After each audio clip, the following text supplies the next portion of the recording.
Oh, they're just beautiful. They're perfect. The ones that I'm looking for, this variety here is a multiple petaled variety. And I love it also because it's this deep pink, which will get deeper pink when it gets pickled and brined. What you're looking for are these fluffy, full petals.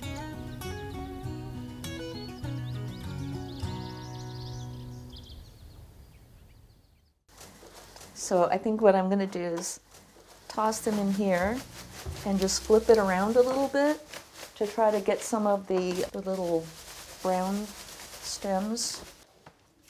It's just simply sea salt and plum wine vinegar.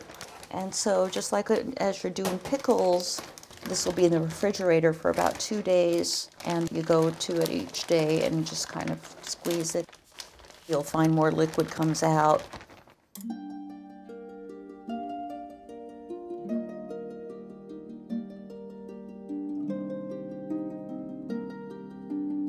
My name is Gena Renaud, and I make wagashi. Wagashi literally translates to Japanese sweets. The wa stands for Japanese, and gashi is sweets. All of it, it all really comes down to nature. Nature is the muse. In Japan, back in the old days, they didn't have air conditioning, and so a lot of the sweets they would make would be visually cooling and refreshing. Pools of water, you know, fish splashing about. Oftentimes, the wagashi maker will give the sweet a name.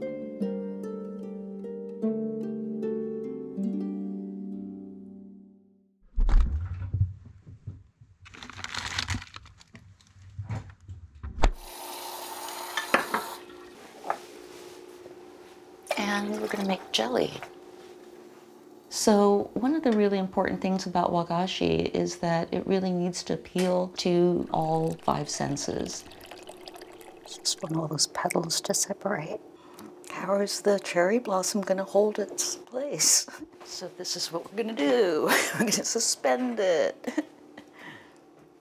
So these are the kind of problem-solving things I learned at Michael Curry. When you're working on puppets and sets, there's just like constant problem solving. Working there, it was really kind of wonderful to be with people who are makers, physically crafting with their hands. I spent 25 years doing graphic and industrial design, eventually working at Nike and for Adidas. So this was in the New York Times magazine. They never told me that it was going to be like spread out on a big table with cats roaming around. Top 5 video countdown, number 5. For all of its homegrown spirit, my friend Gena and her delightful little wagashi. That felt amazing. I felt like I was getting invited into some club. It is homemade and it is excellent. Oh, I broke a tooth. No, just kidding.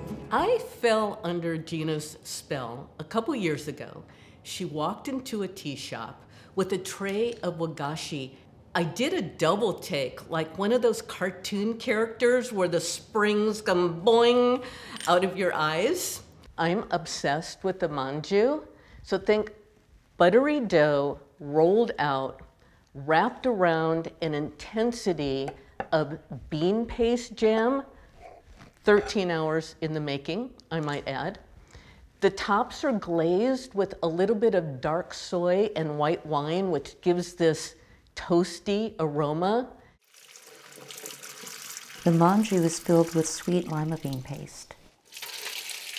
Totally familiar, you know, especially to people in the South. So when I tell them that they're eating sweet lima beans, they're like, what? So it's a little bit more familiar to the Western palate. So I think what I'm going to do is go for a white camellia, and we're going to add a little bit of pink blush. And what I want is a cool pink.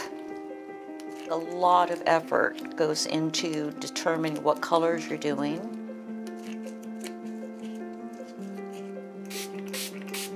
They may be small, but each one contains an entire philosophy. You taste the joy, the commitment, the rigor.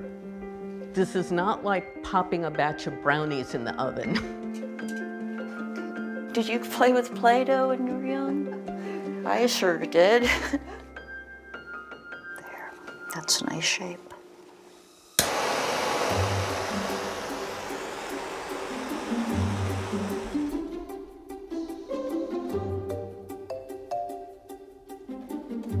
Here are the tools that I use: branding irons and molds.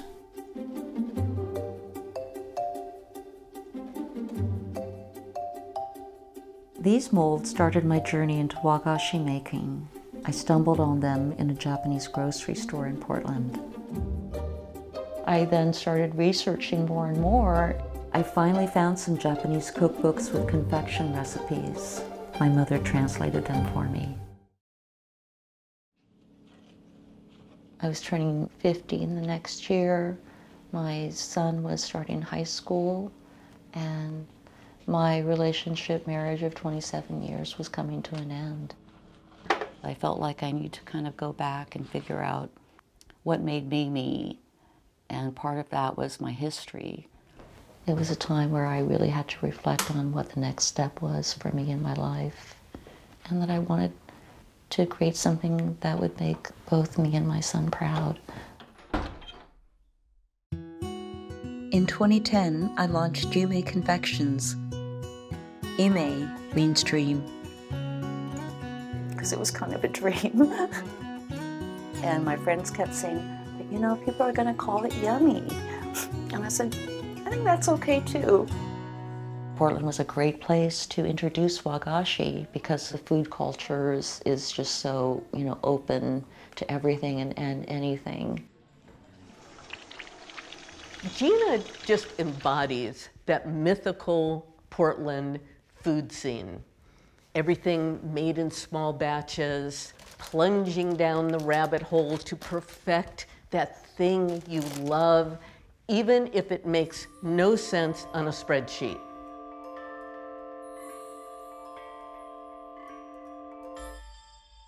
If you did a blind tasting for sweets, tea sweets, I think she'd be up there in the upper echelon. Confections have been an important part of Japanese tea ceremonies for hundreds of years. The sweet wets your palate, in a sense, to get ready to take the tea. And it's also a reminder, the metaphor of, the balance of sweet and the bitter, in life, as in the tea ceremony. So wagashi can be as simple as everyday snacks in the afternoon with your tea.